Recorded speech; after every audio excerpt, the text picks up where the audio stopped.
recognize that regardless of where in that spectrum we want to live, we need a secure voting system. That's good. But we know e-voting. Our chief scientist has published papers on it for more than 15 years. It's a great topic. It's a topic I love. So we went ahead and got some people at Lancaster University. We built a whole team, and we have built a wonderful blockchain-based voting system that uses liquid democracy. This is the bedrock of our treasury system and the bedrock of our governance system. And if you're curious on how it works, we have some videos on our webs on YouTube. If you go to the IWHK YouTube channel, they're about 40, 50 minutes long, where you can see Binching explain step by step how one would go about building this. But the long and the short is, it's a delegated democracy system. So basically the idea is that representative democracy is probably not too bad, but because of resource constraints, you don't get a lot of granularity on decisions. So representative democracy is where instead of you directly voting on things, you elect someone to vote on your behalf. That's how most governments work. It's why we have presidents. It's why we have congressmen, why we have senators. But it turns out that there's a lot of cases where maybe for certain votes, they're so important, or you're a domain expert and you're more qualified than the representatives, that maybe you'd like to directly vote on it, or give your vote to a different person. And that's called liquid democracy, where you have the freedom to decide that. Either you give it to a delegate, you vote yourself, or you can switch around. So we found a way to take this system that's been around since 2002, it's a very good voting system, and take it and put it into a blockchain setting. Now having that, we're now in a position where we can begin running experiments over an arc of time for the monetary policy of the system, and also for forking the system. So eventually, as the years go by, the improvement proposals, instead of being proposed by IOHK and ratified by the Cardano Foundation and going through a federated approval process, will be directly sent to the people who hold ADA. And there'll be a voting center built right into Daedalus, our wallet. And all those who hold ADA will have some ability to influence the evolution and growth of the platform. And there'll be all kinds of clever incentive schemes that we come up with, trying to incentivize people to vote, and vote rationally. Second, instead of having all the inflation go to the consensus layer of the system, like it does with mining and proof of work or similar systems, let's take some percentage of that new inflation and transaction fees and let's put them into a common pool of capital. That's what Dash does. And when you have that common pool of capital, then it's kind of like the National Science Foundation. Anybody can apply for a grant. They can submit a ballot and say, you know, I want to go create 500 ATMs and go give them to people in Uganda. Great. Who are you making that case to? Is it Emurgo? No. You're making it to the people who hold ADA. And there's a voting process where they'll be able to say, yes, that's a good use of funds in the Treasury, or no, that's not such a good use of funds. Similarly, where does IOHK go after 2020? It's a 5-year contract we're on to build out this ecosystem. That is the strategy. Come 2020, we're going to say, hey, we'd like to stick around and keep building this system. And guess what? The people who hold ADA get to make that decision, whether it's worthwhile, or competitors should do that, or multiple companies should do that. And that's exactly how we need to treat this. These are effectively governments and banks. Cryptocurrencies are their own thing. And isn't it funny that right now we're building governments where only one department gets funding? The mining department, the developer department, the marketing department, all these other things need funding, but they're not getting any. So they have to get it through trusted third parties. They have to get it through ICOs, and it perverts all the incentives. It also pays a lot of these people up front, or it allows people to control the influence of the protocol, to guide it in a particular way. So that's what we're doing for Cardano. Building it from first principles with peer review. We're building it with formal methods. We think we've come up with some really clever ways to handle the scalability problem. We've already launched a few things. We've already written a bunch of papers that have survived peer review. And we're bringing a lot of innovations into this space. New voting systems, multi-party computation, multiple computational models. And so over time, we'll just keep turning on these features. If you go to CardanoRoadmap.com, every month you can see us update it. Every week we have a weekly technical report, and sometime soon we're going to start publishing audit reports from a third-party technical auditor named FP Complete, where they're actually reading our code, looking at our processes, and writing down what they like and what they don't like about what we're doing, which is really important. You need to have checks and balances in the system. Similarly, we're very public about our papers. I'm going to Israel next month. I'll be presenting Ouroboros Praus, and as we keep writing them, I'll keep going. Keep getting yelled at. That's what I live for. So that's Cardano. Anyway, I'd love to get your questions. Thank you so much.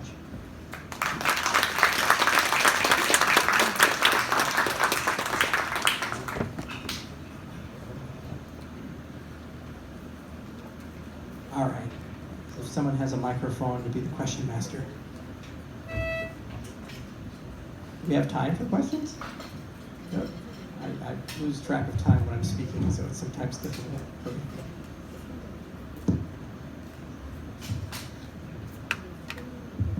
네, 그 찰스 호스킨 씨 그 발표 잘 Hang 들었는데. on, I don't have a translator, so thank you. Shut them up.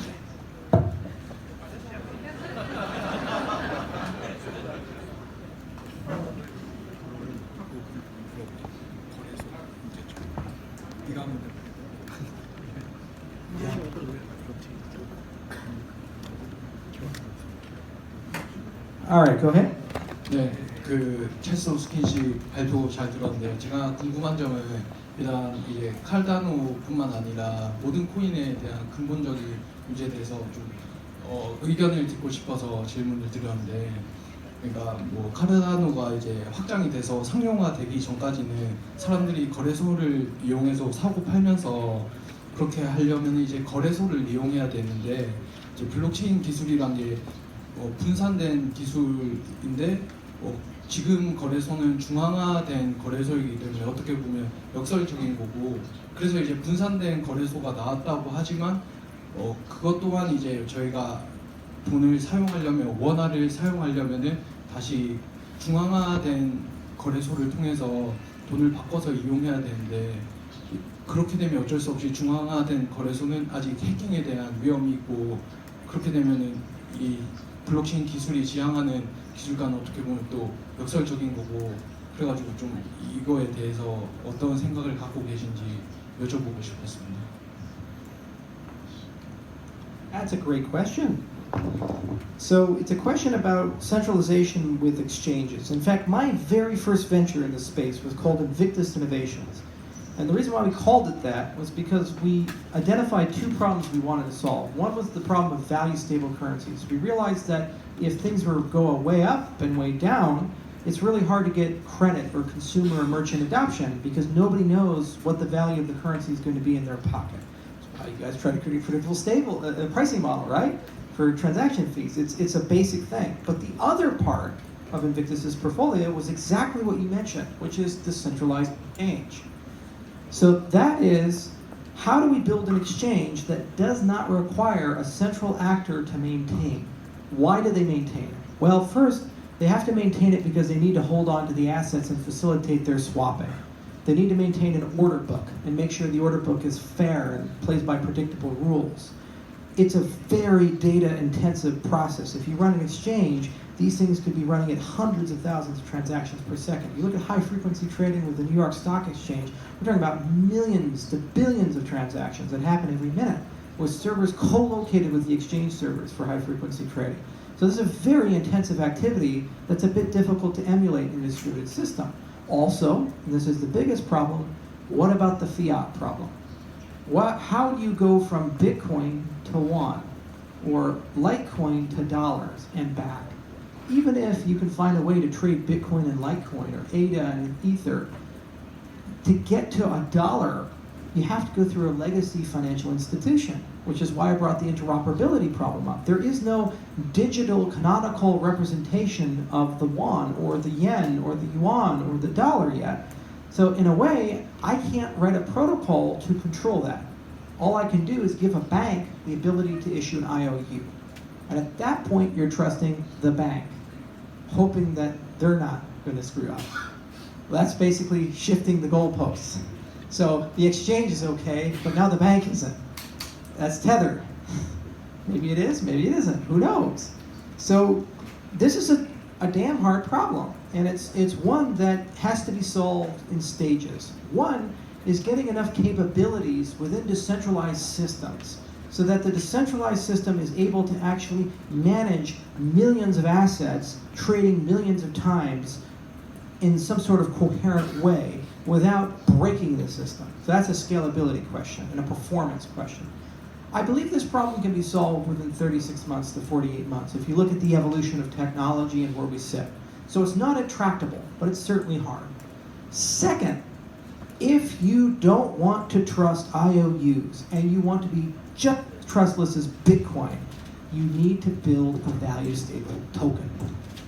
So there's plenty of people trying to do that. Clearmatics, MakerDAO, we try to do with BitShares, with BitUSD, Dan continued with Steam Dollars. Everybody has an opinion. But what is a value stable currency? It's a token that doesn't have a centralized issuer, hopefully, that is in some way connected to the value of something else, usually a currency issued by government, usually the dollar. So can we create something that's like Bitcoin, meaning it has no central issuer, you don't trust it, there's no idea if somebody can shut it off or turn it off, but its buying power is pegged to something else.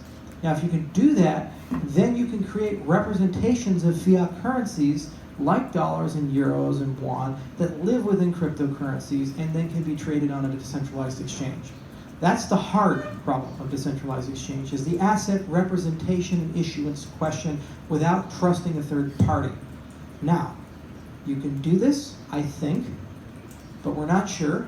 So we have some great guys at Oxford, and we're going to expand that team probably the second half this year and have them start doing some foundational research into stable coins, asking some basic questions of how much stability can we realistically get.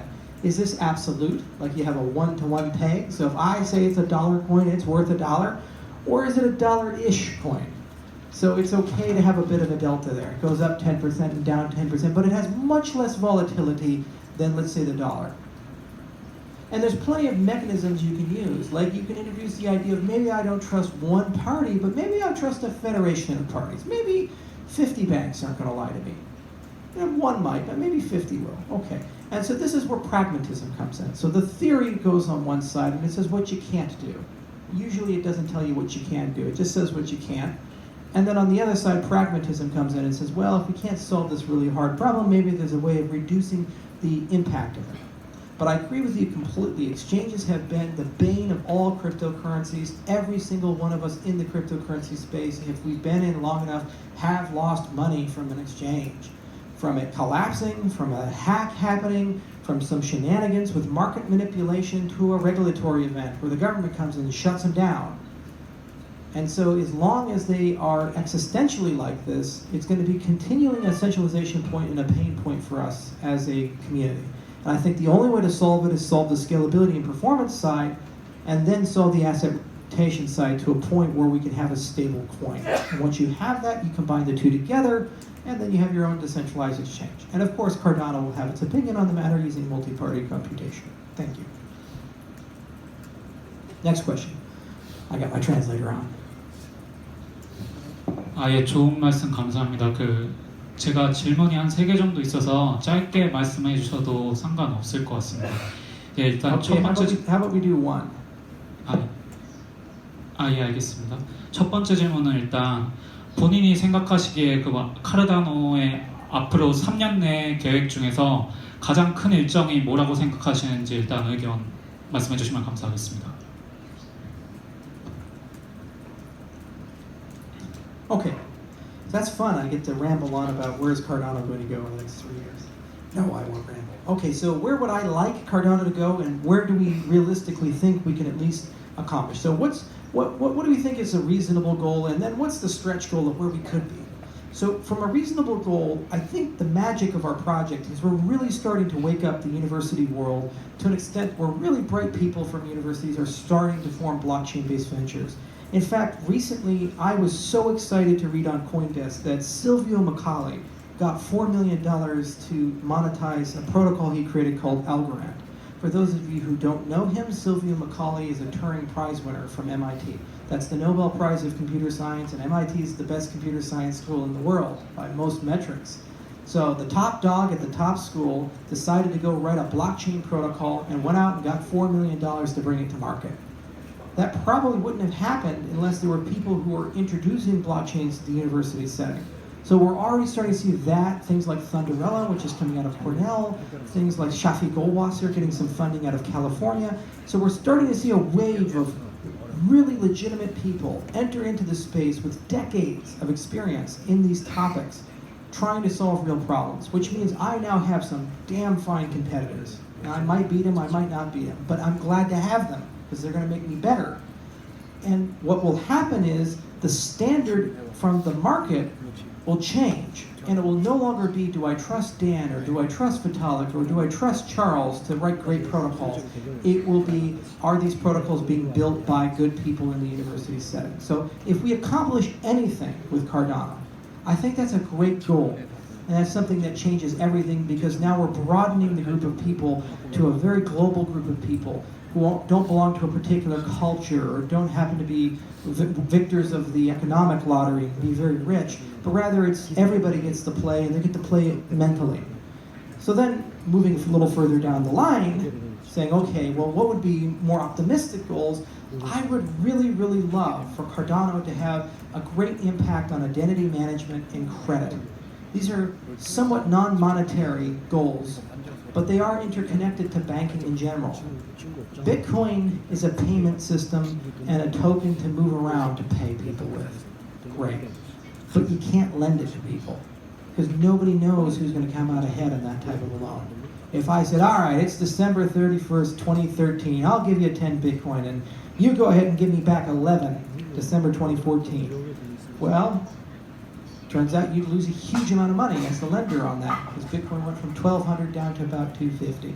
Do it 1 year before, it went from about $30 up to $1,200. You made a windfall. You cannot run a lending market, a credit market, when you have an asset that volatile.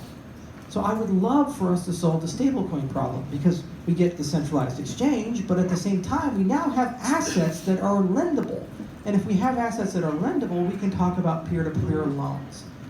For people who have access to credit, this might not seem like a big thing or an important thing, but for people who don't have access to credit, the only way they usually can get a loan, it's called a microfinance loan, is to pay between 35% interest to 85% interest on something less than $100 of value. Can you imagine that being your life? Some crisis happens, you need the money, and they tell you the only way you're going to get it is for 85%. That's a reality that billions of people live in. And so to me, if you can solve this problem, you have a moral obligation to do so. So we're going to invest in stablecoins very heavily and try to figure out a way to bring them into the Cardano framework. And then we're going to try to find a way to encourage things like peer-to-peer lending to materialize. Now, in addition to having asset to lend, you also need to identify people. This is the other great problem in the cryptocurrency space, and something I'd love to solve. Because lending is implicit in that you know the person you're lending to enough to make an assessment that they're going to pay you back. So I can do that for my brother. If he says, hey, Charles, I need $5,000, the roof is leaking and whatever. I say, well, he's a doctor, he's pretty good for it. He'll pay me back somehow, some way. Okay, I'll give him the money. Because I know him, he's identified, he has a reputation. But what happens when somebody from Senegal, or Uzbekistan, or somebody from South Africa says, hey, I need this money, it's $500. You've never met them before in your entire life. That's the reputation problem. Now, it's not unsolvable. There's a whole business built on that. It's called eBay. There's another business built on that. It's called Uber. There's this old saying, don't talk to strangers, don't talk to people over the internet, don't get into strange cars. Now we have a service that literally summons strangers from over the internet to come and give you a ride somewhere. It's called Uber. It's a crazy thing. And so similarly, the reason why these systems work is because you have some trust in the reputation of the service provider through some identity metric. So on eBay, you have this idea of a seller rating. In Uber, you have this idea of a driver rating, and they're at some quality level. So I'd love to see that process decentralized in some way and put into a blockchain setting, a universal identity that's contextual to an application, whether it be lending or work, and then that allows people, regardless of where they're born or where they're from, to compete the same way I can compete as a known figure in the world. So if we can solve those problems, Cardano is the best success ever. We've changed the world already. But you know what? That's okay. Let's keep going down the road. The craziest stretch goal in 36 months, probably longer, would be for Cardano to actually be its own economy. This is something you live in, you don't think about, but in the cryptocurrency space you think about a lot. So what do I mean by that? Okay, you probably have jobs, most of you. And you get paychecks, right? So when you go cash your paycheck, do you say, oh wow, the won went way up against the dollar. I'm really excited. I'm gonna go sell my won, get some dollars so I can go buy lunch. No, you take your money, you go buy lunch with it. That's a closed economy. You can actually get enough products and services to survive, and there's predictability within that economy. Do we have this for cryptocurrencies? Does everybody say, boy, Bitcoin's doing well, I'm gonna go buy lunch with my Bitcoin? No, they go sell their Bitcoins, make a big profit, then use the profits to buy and trade things. So the longest term goal would be, could we create a condition where currencies within Cardano are actually used to buy products and services with some degree of regularity, and the people who provide those products and services don't sell the token, they keep it, and they use it to buy their own products and services. That's called a closed economy. If we accomplish that, it means Cardano's in the trillions in market cap, and it means Cardano's are a really, really, really big deal. It's actually an economy. It's competing with nation states at that point. Now, are we going to get there? That's a pie in the sky deal. Probably not. You always have to dream to go to Mars. If you're SpaceX, maybe it's good enough to go to the moon. So the important thing, though, is that the trajectory to get yourself there has to be unified.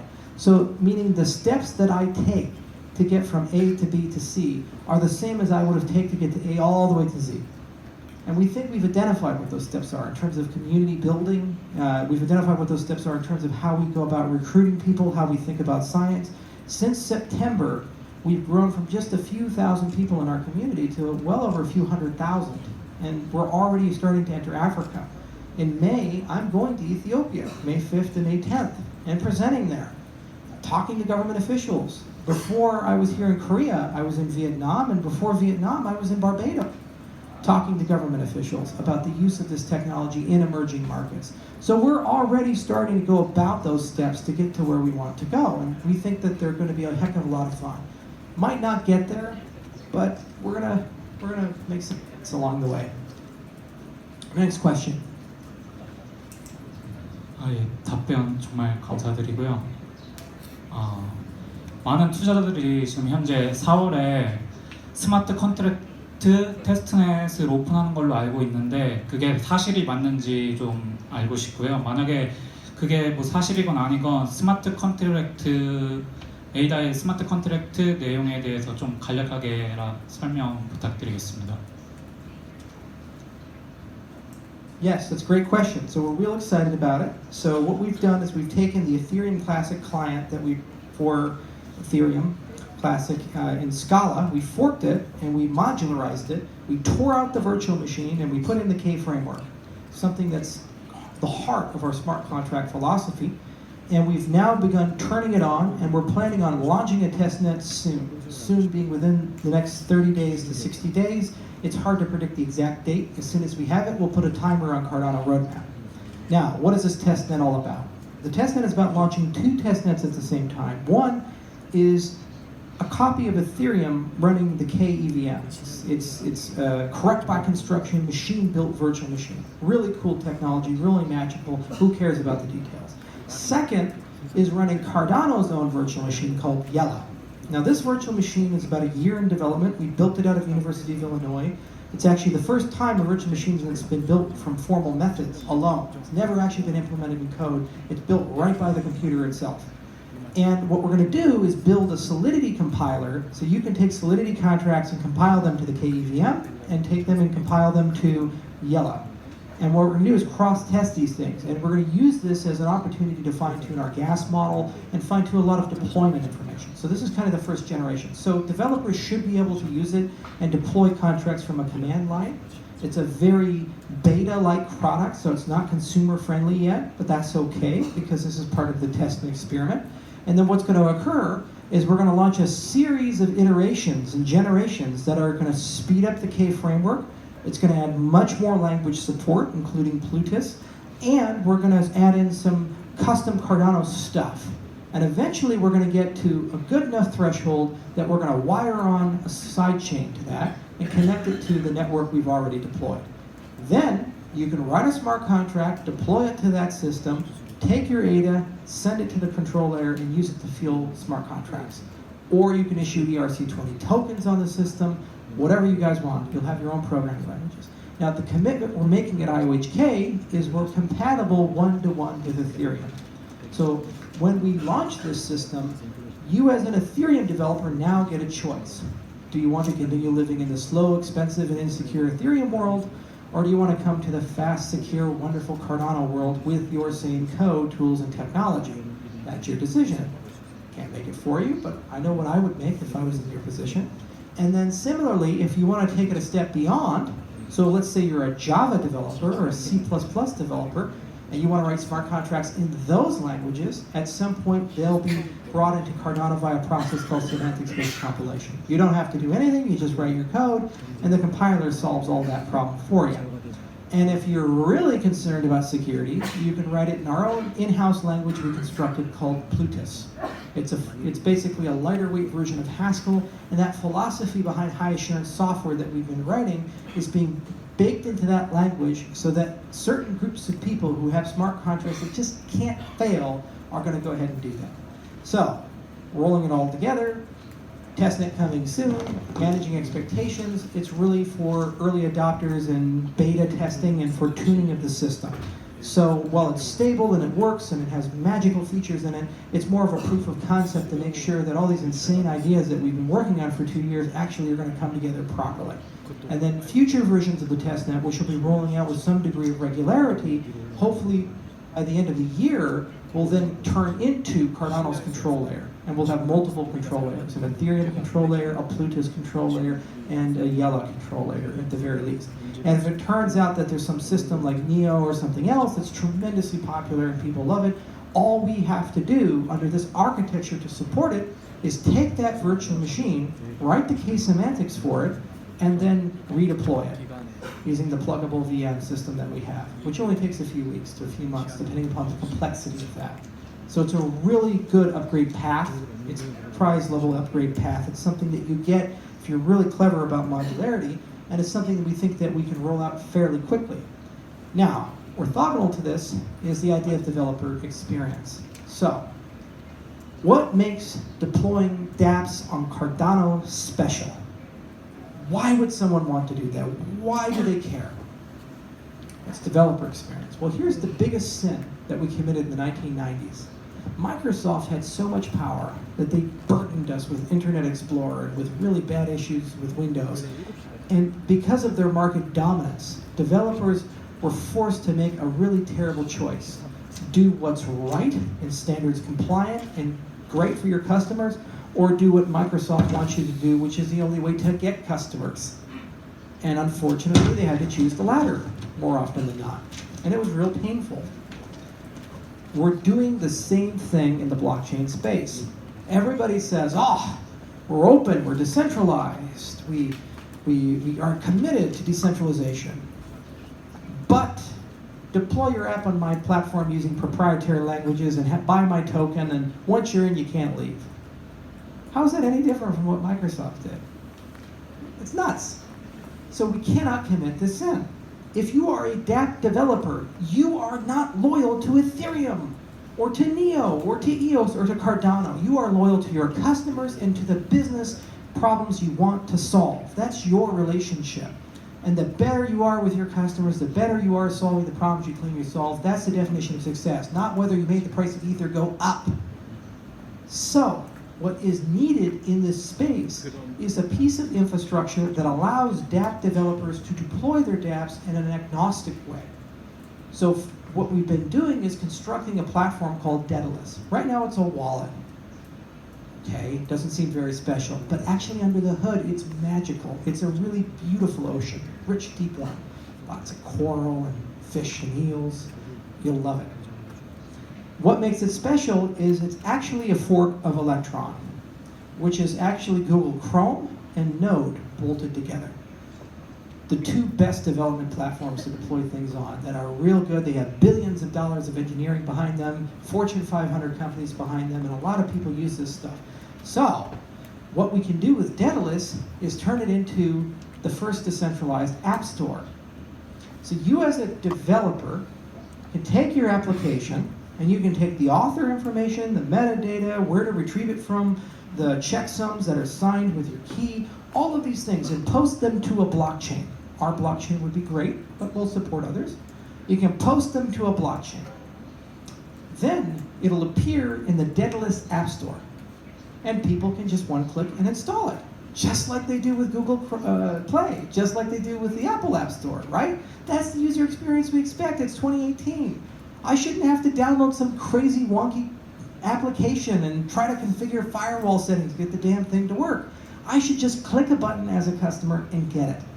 And under the hood, what's happening is that you have built an app store that's censorship resistant, that also permits versioning and all kinds of things with the author, and it's blockchain agnostic. Because when they package this thing together, they're going to have server stuff, that's fine. Never get rid of the server for all applications. They're going to have client-side logic, which is written in a web interface, so it's HTML5 and JavaScript and CSS. Then you have the smart contract stuff, but that's a service-oriented architecture. It's a service, a smart contract. So why in bloody hell should that service be monopolized by Ethereum or Cardano?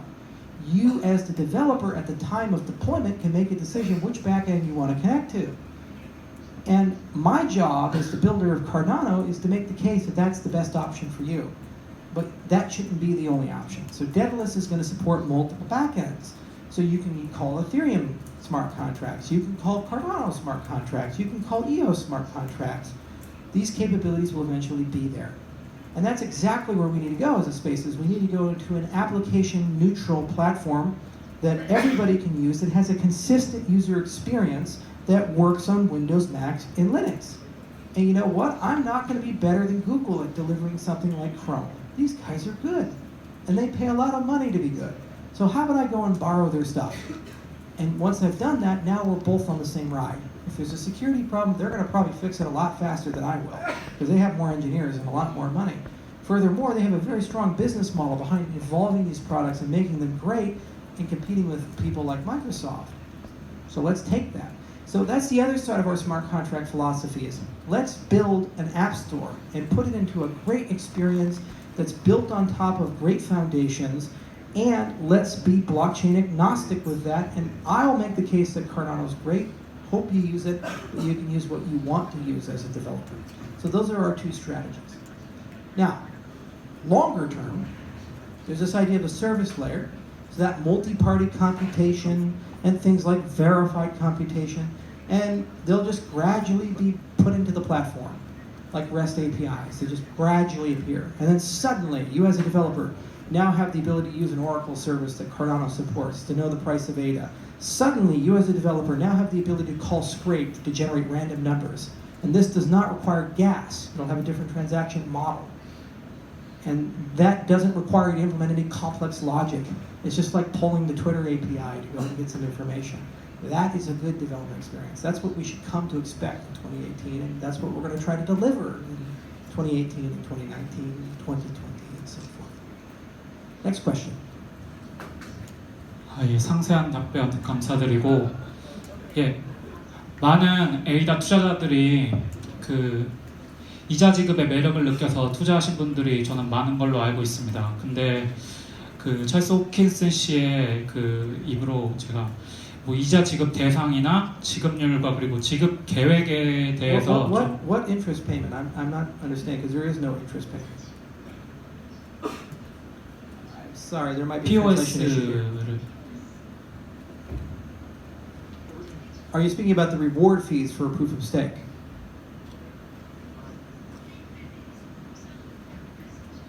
예, 맞습니다. 그거 So what was the question? 그 스테이크 지급에 대해서 그 지급 대상이나 지급률 그리고 지급 계획에 대해서 좀 명확하게 이야기해 줄 수 있는지 궁금합니다.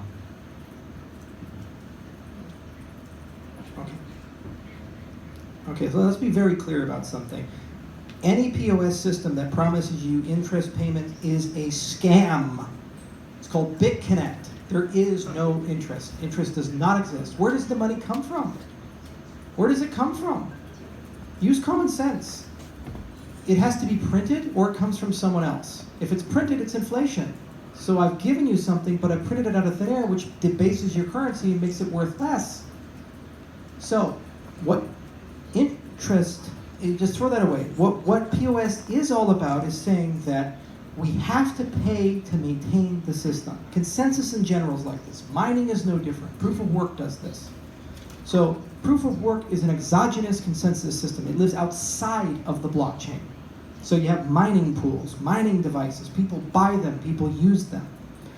And they run them as businesses, and there's a predictable reward function. And POS is no different. There's going to be a predictable reward function for somebody who runs a stake pool or stakes in the system.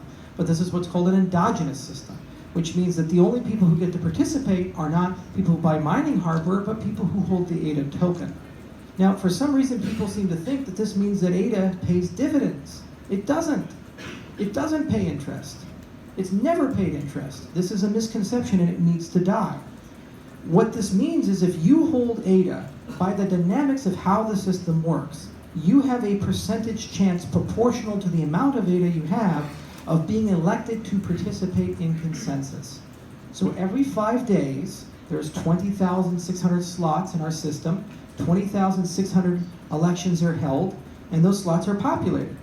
And if you are lucky enough to become a slot leader, you have 3 options. You can show up and make the block when you're supposed to. You can not show up, not make the block, or make a malicious block, in which case you're a bad actor. Or you can delegate your right to do that to somebody else, called a stake pool. Those are the 3 things you can do. Most POS systems work this way. Now, if you show up and do something, you've performed a service for the entire network. And you get paid for that by the network. An interest payment or a dividend is something you get paid for doing nothing. You own an asset, you're entitled to receive something for that. Being paid to work in POS is being paid for labor. And that's paid for either by transaction fees or by inflation or by both. Now, it's a natural question of how much do we pay? Well, the value of proof of stake is that the operational cost of the system is considerably lower than proof of work. And if I print money to pay people, what I'm doing is I'm taking money out of everybody's pocket and giving it to a particular person. That's what inflation does. When my grandfather bought his first home after the Korean War in the 1960s, he paid $5,000 for it. And now you can't even get a good car for $5,000. What happened? The US dollar lost value because we printed a lot of them. So over time, you debase your currency if you use inflation. But that's not symmetrical. Not everybody universally felt it. Some rich people got really rich from that. So you have to be really careful with inflation, and you have to be really careful with transaction fees and rewards. But the point is that there is no interest, there are no dividends, there's nothing you get for free. If you're elected, you have a service to provide. You either give it to someone else, or you can go and do it. And we're going to build systems into Daedalus to make it easy to do both, if you so choose. Now, you asked about what is the particular amount. My goal is to make that amount as small as possible, because what I'm doing is I'm charging every single person in the system for that privilege, just like Bitcoin is. Every single day, Bitcoin prints millions of dollars of Bitcoin. Yearly, it's billions. That's what Bitcoin is producing. Where do you think Bitfury is getting all their money? Where do you think Jihad is getting all of his money? Those Lamborghinis don't make themselves. They come from the Bitcoins that are being printed. And they're being subsidized by retail investors who buy them, who prop up the price. So I have a moral obligation as the designer of the system to make the operational cost of the system as low as possible. Okay, what is that going to be? Well, we're academics. So the first thing we need to do is publish a paper on the theory of delegation, which is coming on ePrint towards the end of this month, which discuss ways you can construct incentive systems to try to create a particular amount of topology. In this case, a particular amount of stake pools. You'll see with systems like EOS, they have 21 delegates. Or with BitShares, with DPoS, they have 101 delegates, or Lisk is the same way. Well, these were just arbitrary numbers that people came up with. We'd like to add some rigor to that conversation and say, well, if we're going to have 101 or we're going to have 100, it better come from a calculation, not because I watched 101 Dalmatians and I thought that's a cool number, or my favorite prime number, pick one, maybe 17. Okay? Second, once we've set that, then we can do modeling and try to predict what is the operational cost of running the servers, the relay nodes, and all of the other things that we anticipate for a business running a stake pool. Then you can set a reward rate based upon what you feel is the price of ADA. And then we can build it into the system with a delta and then use the voting systems in the system to change those rates. So if they're underperforming, they're too low, they can be raised higher. And if they've overshot and they're paying too much, they can be lowered if ADA holders so choose. Okay? That's the only sensible way of doing this. Or else what you've done is you've created a Ponzi scheme. And you're misleading people into thinking that this is a stock or a bond that's connected to some commercial activity. It's not. And so I'm sorry to be aggressive about this, but I've heard it now multiple times, and I think that this misconception needs to die down, not just for Cardano, but frankly for all cryptocurrencies. And I've seen it be misused in the case of BitConnect to rob people literally of billions of dollars of money. So it needs to stop. 네, 질문이 많으시지만 저희가 시간 관계상 질의응답은 이쯤에서 마치도록 하고요. 미덤이 끝난 다음에 또 따로 여쭤보면 좋을 것 같습니다. Thanks, Charles. Due to time limit, we have to close the presentation. Thank you. Thank you for your inspiration. Thank you. Let's